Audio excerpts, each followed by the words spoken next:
Are you making any of these 5 mistakes that apparently 75% of job seekers make? Let's find out. Hey, this is Matt from Elevation Career, here to help you stand out in this competitive job market through proven practical strategies. According to a survey by careerbuilder.com, 75% of job seekers are making at least one of these mistakes that I'm about to tell you in their job search, and they're losing out on opportunities and offers because of them. In this video, I'm going to debunk these myths one by one and show you the best practice that you can follow instead. By the end of this video, you will learn how to avoid these pitfalls and instead how you can stand out from the crowd and get more interviews and offers so you can find the career that you will truly love. Let's go. Number 1, the more I apply, the better. Have you ever felt that applying for jobs online is like throwing your resume into a black hole? You spend hours browsing through hundreds of job postings, filling out endless forms, and uploading your resume over and over again, only to hear nothing back from the employers. Well, you're not alone, because many people take the approach of spray and pray when looking for a job. They believe that the more they click the submit button, the higher their chances of hearing back and eventually landing a job. But unfortunately, this is just not the case. By going after as many jobs as possible, you cannot target your application by tailoring your resume to the position in question, researching the employer, networking or getting referrals, or even directly reaching out to the employer, which are the activities that will yield much better results in terms of getting interviews and offers. And even if you land an interview through volume online applications, the chances of the position being something you're genuinely keen on is quite low. This is because you wouldn't be able to spend sufficient time to get to know every company's culture and prospects. You may end up wasting your time and energy on interviews that are not a good fit for you, or worse, end up joining a company that you will regret later. Lastly, online application is the least effective method of getting noticed by employers. According to leading studies on hiring, only about 15% of available positions are filled through online applications, even though over 80 to 90% of candidates rely only on job boards. What this means is that if you only rely on online application, you will face the most amount of competition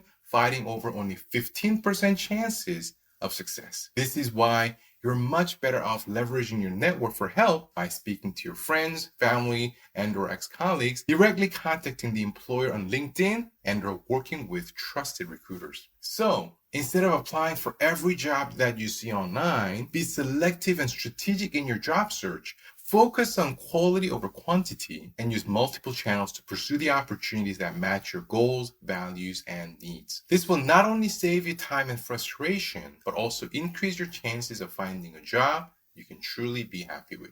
Myth number 2, I can use the same resume for all my applications. The second myth, which is related to the first one, is that we can use the same resume for all our applications. The idea is that as long as we have a resume that covers our skills and experience, we can just send it to any employer and hope for the best. Unfortunately, this is not true. In today's job market, where we have more applications than ever due to online job boards, and as a result, companies having to go through more CVs than ever before, using one version of your CV for all your applications no longer works. Most in-house recruiters and HR managers nowadays receive hundreds of CVs every day and are unable to spend more than a few seconds on each profile. To be more specific, the average time is about 6 to 8 seconds before deciding whether to move on or not. Therefore, unless your CV is specifically tailored to the position, it is extremely difficult for it to be noticed or to pique the interest of the employer. The good news is you do not have to rewrite the entire CV for each application. You can create one base version of your CV and then modify parts of it to fit the requirements of each position and company by emphasizing the most relevant experience to the job description. You can also use keywords and phrases that match the job posting and the employer's needs. This is how you can ensure that your resume is always relevant and to the point, which will significantly increase its ability to capture the reader's attention. Number 3, what I say during the interview is the most important. Many people believe that what they say, the words that they speak, is the most important aspect of the interview. They think that as long as they have the right answers, they will ace the interview and get the job. But this is only partially true. Or to be more specific, it's only about 7% true. According to a well-known communication study called 7 38-55 model, only about 7% of meaning is conveyed through the words that we say. The rest, over 90%, is conveyed through our tone of voice and the body language. In the same way, how you communicate or present yourself through your nonverbal communication will have just as much or even more impact on the outcome of the interview. Examples of what to pay attention to include your level of energy, enthusiasm, facial expression, eye contact, how genuine you come across, and etc. Basically, how likable you are during the interview process. One thing we have to always keep in mind is that the interviewers will remember how you made them feel much more than what you said to them. There is simply no way interviewers can remember every single conversation or question that they asked and the exact response from each and every candidate. Rather, what they'll remember is how they felt about you and their impression of you during the meeting. Obviously, I'm not saying that the content of your conversation doesn't matter. Your knowledge, expertise, and skills are must-haves. But unless they're communicated in a convincing manner based on your presentation and nonverbal communication, the interviewer will not likely have the confidence to pull the trigger at the end of the day. Myth number 4, I do not have to contact my references beforehand.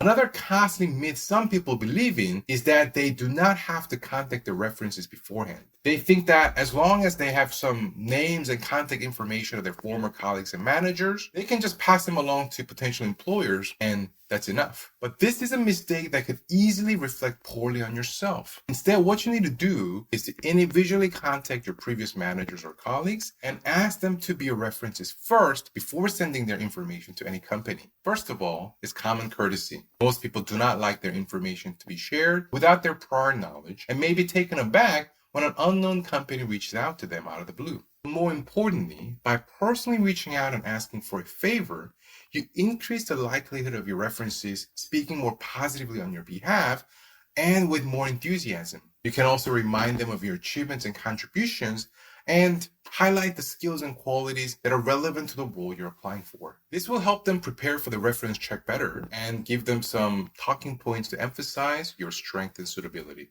Also, without a prior heads up, there is a chance your reference may not even remember you, especially if you have not worked with them for a long time or if your interactions were rather brief. This will not create a very positive or professional impression, obviously, and may even raise some red flags for the employer. They may wonder why you chose someone who barely knows you as a reference, or if you have something to hide. Feedback from most reference checks is extremely positive because references are selected by the candidate. You don't want to be the odd one out with a less than enthusiastic response. Always reach out to your contacts beforehand and ask them for a favor and permission first. Before our final point, if you liked this video and found it helpful, please give it a thumbs up and subscribe to my channel. It really helps me out and motivates me to create more content like this for you. Also, let me know in the comments below what other topics or questions you want me to cover in the future. I love hearing from you and will try to reply to every comment. Thank you so much for your support and feedback. Now back to the last myth that you need to stop believing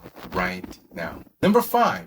I should slow down my search when I'm close to an offer. The last myth that I want to bust today is the idea that you should slow down your search when you're close to an offer. I often hear job seekers saying that they're going to stop interviewing or making applications because they're getting close to their first offer. Though understandable, this is actually the opposite of what you should do. On the contrary, this is a time to ramp up your effort and go for another one. Why? Because when we only have one offer, our tendency is to just go with it regardless of whether it is the best one or not, especially if we're in need of finding a job quickly. When you do not have other options, it's difficult to negotiate the package or to sufficiently consider other crucial factors such as the environment, culture, and expectations that are placed on you in this position. You may feel that you have no leverage or bargaining power and that you have to take whatever is offered to you. You may also feel pressured or rushed to accept the offer, even if you have some doubts or concerns.